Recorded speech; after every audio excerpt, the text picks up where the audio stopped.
What's up, y'all? I just want to know. Carmel here again at the CBD.io conference. And right now, I got to say, probably now by far my favorite booth at the conference, at the convention, Flysouls, brought to us by Peter Holzworth. How you doing, Peter? Very well. Thank you so much. I mean, look at these shoes. Look at these shoes. I mean, I'm a shoe fiend. If y'all don't know me, I love shoes and socks and watches. These right here, I'm telling you, from a mile away, I saw these shoes and I had to go talk to these cats, man. Tell us about Flysouls. Well, Flysoul is really born because I believe we're on the precipice of an industrial and hemp revolution. Mm-hmm. The point of this is to really bring attention to the different uses of hemp besides the ingestible consumption and human consumption. Really, industrial hemp is going to change the world. Everything that you have on your body right now, all the clothing, that can be made more efficiently out of hemp.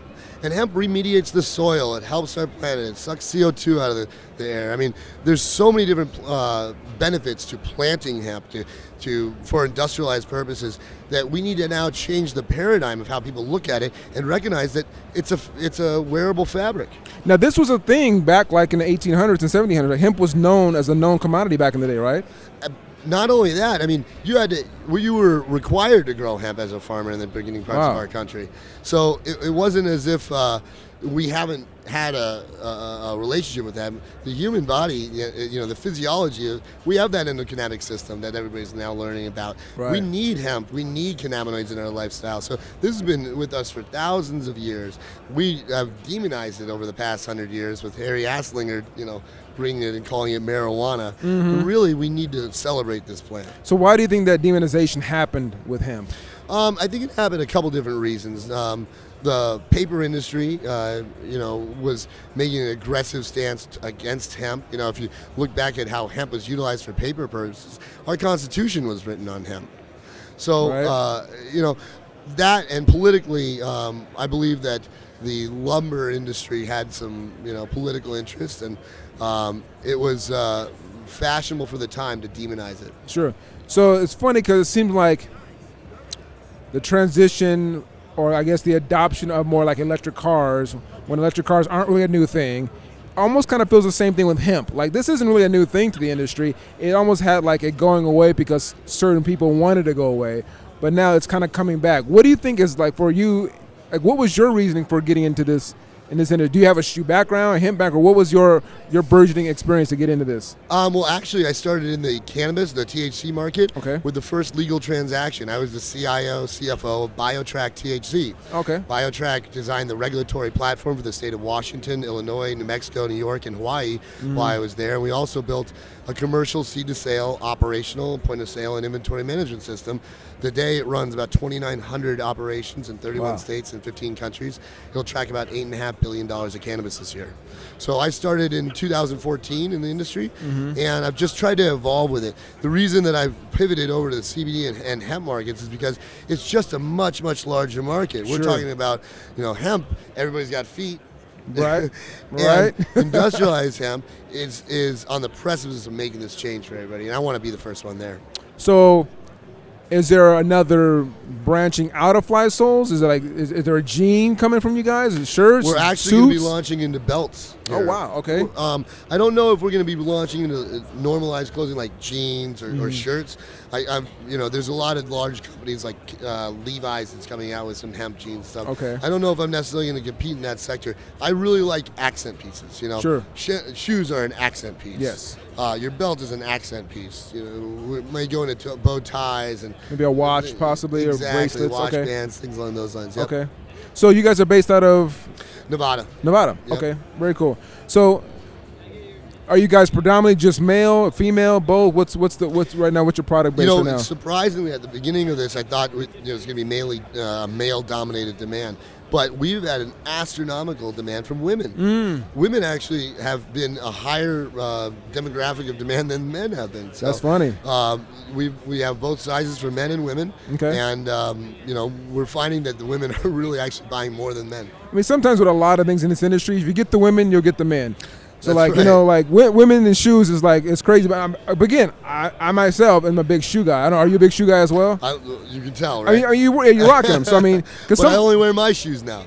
That's dope. I like that. I like that. So like, you have partners, I'm assuming. I do. Okay.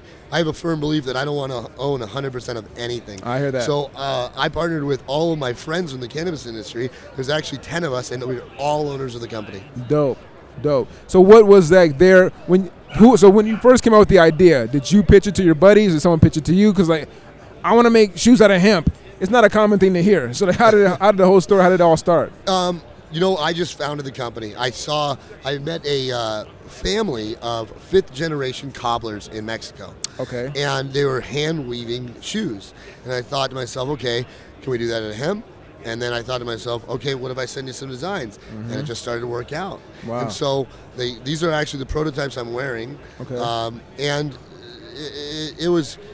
it seemed to me like a good place to enter the industrialized hemp movement, if you will, because again, everybody's got feet. Right. And now you have style that you can identify with. If you're going to embrace a cannabinoid-based lifestyle and a lifestyle brand, if you will, you want it to, have some style. You want it to be fashionable. You want to be able to identify with it. Right. Not just being hemp shoe for being a hemp shoe. Exactly. Yeah, because I've seen. I mean, like, I'm not a big Tom's fan. I was to say that, if I can say that to anybody. If you like Tom's, I'm sorry, but the shoe is not. It doesn't excite me. I get the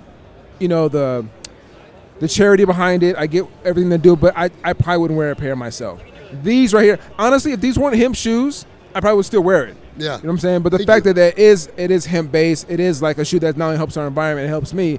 It's 100% even more reason for me to wear it. Thank you. The shoe itself, is it completely hemp based? Like, how does this? Tell me about the shoe. So the sole is still rubber. Okay. We're figuring out how to do that.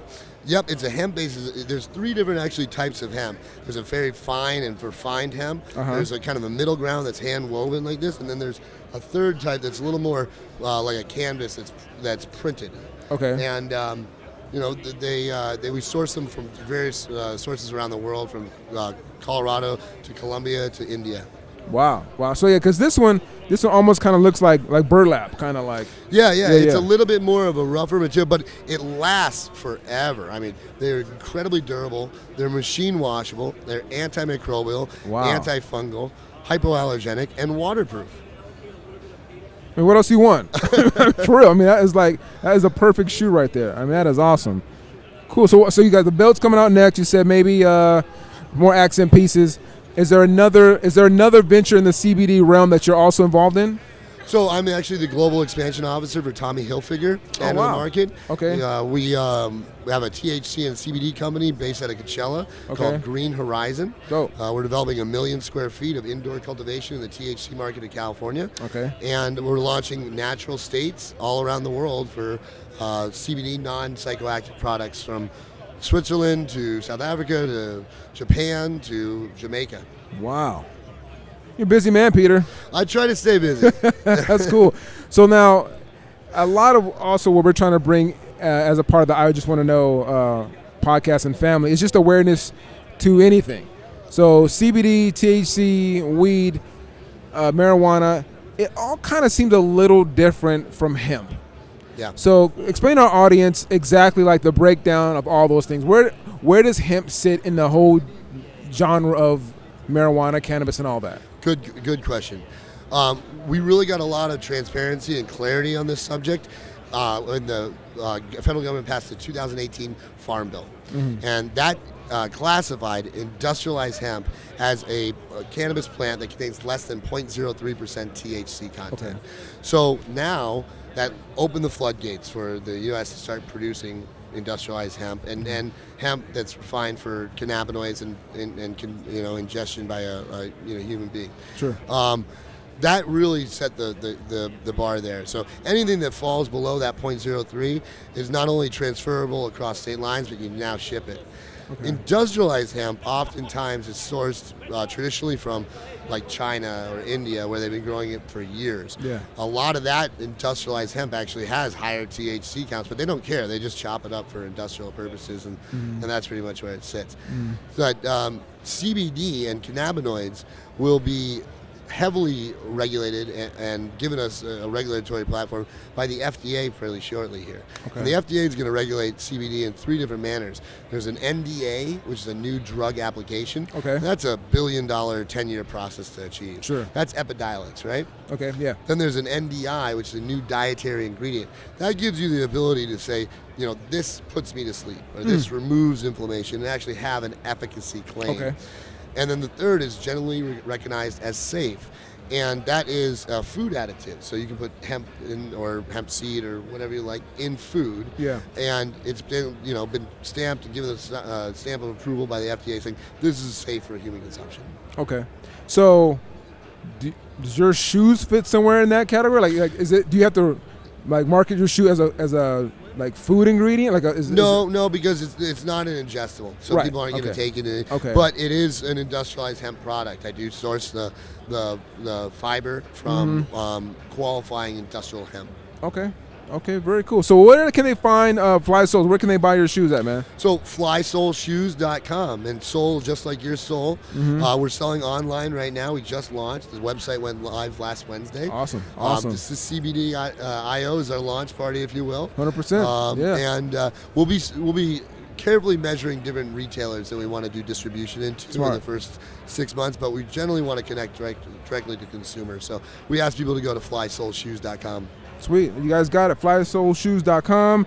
Peter Holzworth, thank you for coming through, man. Thank you. Appreciate so you, brother. much for having me. All right, man. We'll keep it coming from the CBDIO convention. Peace.